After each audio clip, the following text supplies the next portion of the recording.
আসসালামু আলাইকুম। কেমন আছেন সবাই? আশা করি ভালো আছেন। আজকে আমরা একটি চমৎকার ফর্মুলা নিয়ে কথা বলবো। ফর্মুলাটির নাম হচ্ছে ফিল্টার।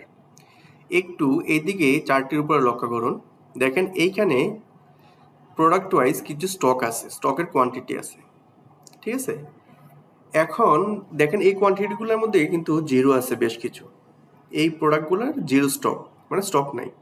এখন আপনাকে যদি কেউ বলে যে আপনি যে যতগুলা প্রোডাক্টের স্টক আছে এটা এখানে নিয়ে আসবেন, দেখেন এটা করা হয়েছে অলরেডি। এখানে যে প্রোডাক্টগুলো আছে সবগুলোতে স্টক আছে, আর যেইগুলোতে স্টক নাই মানে জিরো আছে প্রোডাক্ট ওয়াইজ এখানে নিয়ে আসতে হবে। তো এই কাজটা আমরা যদি ম্যানুয়ালি করি তাহলে কিভাবে করবেন আপনি? আমি যদি মুছে দিই, এটা মুছে ম্যানুয়ালি করলে কিন্তু আপনি কপি পেস্ট করতে পারেন বা ফিল্টার করে করে কপি পেস্ট করতে পারেন, যেগুলোতে স্টক আছে। বাট এইটা তো বা অ্যাকচুয়ালি এভাবে করা উচিত না, কেননা আপনার যদি ডাটাটা অনেক বড় হয় আপনি এভাবে কপি পেস্ট করতে করতে অনেক সময় লেগে যাবে। তো এইরকম কাজগুলো আপনারা কিন্তু ফিল্টার ফর্মুলা দ্বারা খুব সহজে করতে পারবেন। তো চলুন কথা না বাড়িয়ে শুরু করা যাক আজকের ভিডিওর মূল আলোচনা। তো আজকে আমরা শিখব ফিল্টার ফর্মুলা।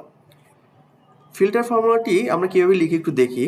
আপনারা প্রথমে একটু বুঝতে চেষ্টা করুন ঠান্ডা মাথায়। সমান লিখবেন ফিল্টার, এই যে ফিল্টার লিখার পরে এরিয়া মানে এরিয়া। তো আমি এই এরিয়াটার মধ্যে ফিল্টার করব, এই এরিয়া, হ্যাঁ এই এরিয়া ফিল্টার করব। তারপর একটা ক্ষমা দিব, দেওয়ার পরে আপনার কন্ডিশনটা লিখতে হবে। কি কন্ডিশন? যে আপনার এই এরিয়াতে যদি, হ্যাঁ কন্ডিশন কি, এই এরিয়াটা যদি জিরো থেকে বড় হয়, জিরো থেকে বড় হয়, এবার ব্র্যাকেট ক্লোজ করবেন। তার মানে আমি প্রথমে কি করছি, প্রথমে এরিয়াটা সিলেকশন করছি, তারপরে বলতেছি যে এই যে কোয়ান্টিটির যে এরিয়াটা আছে এটা যদি জিরো থেকে বড় হয় তাহলেই এইখানে এই লিস্টটা নিয়ে আসো। এবার এন্টার দেন। দেখেন আপনি জিরো থেকে বড় যেগুলো পাইছে প্রোডাক্ট, এখানে যদি আপনি একটা জিরো কমিয়ে দেন, এখানে যদি আবার 12 লিখে দেন সাপোজ, দেখেন এখানে কিন্তু সে বেড়ে গেছে। এখানে যদি একটি জিরো কমিয়ে দেন, এখানে যদি 30 লিখেন, তাহলে দেখেন এখানে কিন্তু আবার বেড়ে গেছে। তার মানে কি? তার মানে স্টকগুলা বেড়ে যাচ্ছে, এখান থেকে জিরো থেকে কমে যাচ্ছে। তো আমি আবার জিরো জিরো, আমি যখন জিরো লিখতেছি এই লিস্ট থেকে কিন্তু সরে যাচ্ছে, হ্যাঁ এই লিস্ট থেকে কিন্তু সরে যাচ্ছে। তো এইটাই হলো ফিল্টার ফর্মুলার মজা। তো এখন আপনি সেম ফর্মুলাটাই এইখানে নিয়ে আসবেন জিরোগুলা। ঠিক আছে, এখানে কি করছি আমরা, জিরো থেকে বড় যেগুলো আছে এগুলো নিয়ে আসছি। এখন আমরা জিরোগুলো এখানে নিয়ে আসবো ফিল্টার ফর্মুলা দ্বারা। পারবেন আশা করি। না পারলে আবার একটু দেখেন, লিখবেন সমান ফিল্টার, লিখার পর ঠিক আছে আমি এইটা এরিয়াটা সিলেকশন করতে হবে, দেন একটা ক্ষমা দিবেন। দেওয়ার পর আপনার কি করতে হবে, এই এরিয়ার মধ্যে, এই এরিয়াতে ক্ষমাতে সমান যদি জিরো হয়, এবার ব্র্যাকেট ক্লোজ করে দেন, এবার এন্টার দেন। দেখেন জিরোগুলো এখানে সুন্দরভাবে নিয়ে আসছে। ঠিক আছে, তার মানে এখন যদি এখানে একটা জিরো হয় কি হবে, এখানে একটা জিরো হবে, দেখেন এইখান থেকে এটা কমে গেছে এবং এখানে একটা বেড়ে গেছে।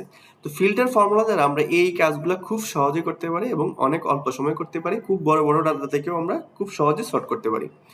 তো ফিল্টার ফর্মুলার আরেকটি কাজ দেখবো আমরা এখন। এইবার একটু লক্ষ্য করি, এইখানে কিছু ডিপার্টমেন্টের নাম লেখা আছে, সেলস, অ্যাডমিন, এইচআর, অ্যাকাউন্টস। ঠিক আছে, এইখানে ম্যান পাওয়ারের কোড আছে এবং ম্যান পাওয়ারের নাম আছে। আমার যেটা করতে হবে যে এই যে উপরে যে ডিপার্টমেন্ট ওয়াইজ যে নামগুলো বসানো হয়েছে, এই কাজটা আপনি কিভাবে করবেন, মানে ডিপার্টমেন্ট ওয়াইজ নামগুলো এখানে অটোমেটিক চলে আসবে। এটা একটা ফিল্টার ফর্মুলার মধ্যেই আসবে, খুব সহজ, আপনারা দেখলেই পারবেন। তো চলুন কিভাবে করেছি আমি এই কাজটা দেখে নেই। ডাটাটা মুছে দিলাম। থেকে আপনার এই ডিপার্টমেন্ট অনুসারে কোন ডিপার্টমেন্টে কতজন ম্যান পাওয়ার আছে এই জিনিসটা আমরা ফিল্টার ফর্মুলা দ্বারা নিয়ে আসবো। তো এই কাজটা যদি আমরা করতে চাই আমরা কিভাবে করব, এটার জন্য আমরা ফিল্টার ফর্মুলাকে কল করতে হবে। মানে আমার সেলসে কতজন ম্যান পাওয়ার আছে, এডমিনে কতজন ম্যান পাওয়ার আছে, এইচআরে কতজন ম্যান পাওয়ার আছে, অ্যাকাউন্টসে কতজন ম্যান পাওয়ার আছে, এই ম্যান পাওয়ারগুলো আমরা নিয়ে আসবো যেটা কিনা আগে ছিল। এবার লেখেন ফিল্টার,